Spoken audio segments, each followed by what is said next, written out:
ಮೈಸೂರಿನ ವಿಮಾನ ನಿಲ್ದಾಣಕ್ಕೆ ಏರ್ಪೋರ್ಟಿಗೆ ಟಿಪ್ಪು ಸುಲ್ತಾನ್ ಹೆಸರಿಡಬೇಕು ಅಂತ ಕಾಂಗ್ರೆಸ್ನ ಶಾಸಕರಾಗಿರ್ತಕ್ಕಂಥ ಅಬ್ಬಯ್ಯ ಅವರು ವಿಧಾನಸಭೆಯಲ್ಲಿ ಪ್ರಸ್ತಾಪ ಮಾಡಿದ್ದಾರೆ. ಟಿಪ್ಪು ಬ್ರಿಟಿಷ್ ವಿರುದ್ಧ ಹೋರಾಟ ಮಾಡ್ದ ಅನ್ನೋದು ನಿರ್ವಿವಾದ. ಅದೇ ರೀತಿ ಹಿಂದೂಗಳ ಮಾರಣ ಹೋಮ ಮಾಡ್ದ ಅನ್ನೋದು ಕೂಡ ಒಂದು ವಾಸ್ತವಿಕ ಸತ್ಯ. ಟಿಪ್ಪು ಮತ್ತು ಹೈದರಾಲಿ ಮೋಸದಿಂದ ಮೈಸೂರು ಅರಸರ ರಾಜಸೊತ್ತಿಗೆಯನ್ನು ಮೋಸದಿಂದ ಕಬಳಿಸುವ ಸಂಚು ಮಾಡಿದರು ಅನ್ನೋದು ಕೂಡ ಒಂದು ವಾಸ್ತವಿಕ ಸತ್ಯ. ಮೈಸೂರಿನ ಇತಿಹಾಸವನ್ನು ಗಮನಿಸಿದಾಗ ಮೈಸೂರಿನ ಜನತೆಗೆ, ಮೈಸೂರು ಸಾಮ್ರಾಜ್ಯಕ್ಕೆ ಕೊಡುಗೆಯಾಗಿ ಕೊಟ್ಟಿರ್ತಕ್ಕಂಥದ್ದು ನಾಲ್ವಡಿ ಕೃಷ್ಣರಾಜ ಒಡೆಯರು.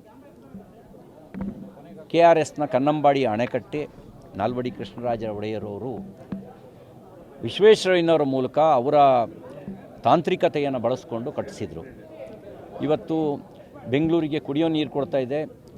ಮಂಡ್ಯ ಮೈಸೂರು ಭಾಗದ ಜನರ ಬದುಕಿನ ಜೀವನಾಡಿಯಾಗಿರೋದು ಕನ್ನಂಬಾಡಿ ಕಾವೇರಿಗೆ ಕಟ್ಟಿರ್ತಕ್ಕಂಥದ್ದು. ಅದಕ್ಕೆ ಕಾರಣಕರ್ತರು ನಾಲ್ವಡಿ ಕೃಷ್ಣರಾಜ ಒಡೆಯರು.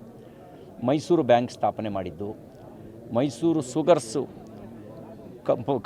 ಮೈಸೂಗರ್ ಕಂಪನಿಯನ್ನು ಸ್ಥಾಪನೆ ಮಾಡಿದ್ದು, ಮೈಸೂರು ಪೇಪರ್ ಮಿಲ್ಲನ್ನು ಸ್ಥಾಪನೆ ಮಾಡಿದ್ದು, ಮೈಸೂರು ಸೋಪ್ಸ್ ಆ್ಯಂಡ್ ಡಿಟರ್ಜೆಂಟನ್ನು ಸ್ಥಾಪನೆ ಮಾಡಿದ್ದು, ಮೈಸೂರು ಸಿಲ್ಕ್ ಕಾರ್ಪೊರೇಷನ್ನ ಸ್ಥಾಪನೆ ಮಾಡಿದ್ದು, ಮೈಸೂರು ಉಕ್ಕು ಮತ್ತು ಕಬ್ಬಿಣ ಕಾರ್ಖಾನೆಯನ್ನು ಸ್ಥಾಪನೆ ಮಾಡಿದ್ದು, ಮೈಸೂರು ವಿಶ್ವವಿದ್ಯಾಲಯವನ್ನು ಸ್ಥಾಪನೆ ಮಾಡಿದ್ದು. ಇದೆಲ್ಲದರ ಕೀರ್ತಿ ನಾಲ್ವಡಿ ಕೃಷ್ಣರಾಜ ಒಡೆಯರವರಿಗೆ ಸೇರುತ್ತೆ. ಟಿಪ್ಪು ಮಾಡಿದ್ದು ಕೊಡವರ ಮಾರಣ ಹೋಮವನ್ನು, ದೇವಸ್ಥಾನವನ್ನು, ಆಂಜನೇಯ ದೇವಸ್ಥಾನವನ್ನು ಜಾಮಿಯಾ ಮಸೀದಿಯಾಗಿ ಪರಿವರ್ತನೆ ಮಾಡಿದ್ದು ಟಿಪ್ಪು ಮಾಡಿದ್ದು. ಮೇಲುಕೋಟೆ ಅಯ್ಯಂಗಾರರ ನರಹೋಮ ಅವರ ಮೇಲೆ ದೌರ್ಜನ್ಯ ನಡೆಸಿದ್ದು ಟಿಪ್ಪು. ಹಾಗಾಗಿ ದೌರ್ಜನ್ಯ ನಡೆಸಿದವರ ಹೆಸರನ್ನು ಯಾರೂ ಇಟ್ಕೊಳ್ಳೋದಿಲ್ಲ.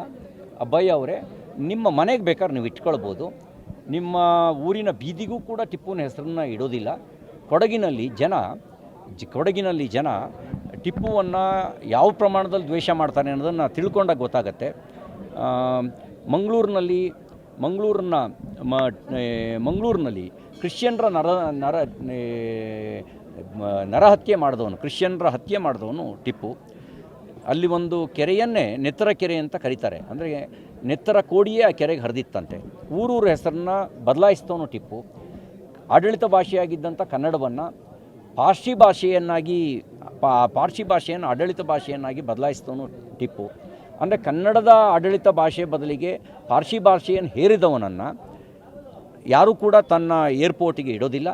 ಕಾಂಗ್ರೆಸ್ಸಿಗೆ ಅಭಿಮಾನ ಇದ್ದರೆ, ನಿಮಗೆ ಅಷ್ಟು ಅಭಿಮಾನ ಇದ್ದರೆ, ಕಾಂಗ್ರೆಸ್ಸಿಗರಿಗೆ ಅಷ್ಟು ಅಭಿಮಾನ ಇದ್ದರೆ ನಿಮ್ಮ ಕಚೇರಿಗೆ ಟಿಪ್ಪು ಹೆಸರನ್ನು ಇಟ್ಕೊಳ್ಳಿ, ನಾವು ಯಾರೂ ಬೇಡ ಅಂತ ಹೇಳೋದಿಲ್ಲ.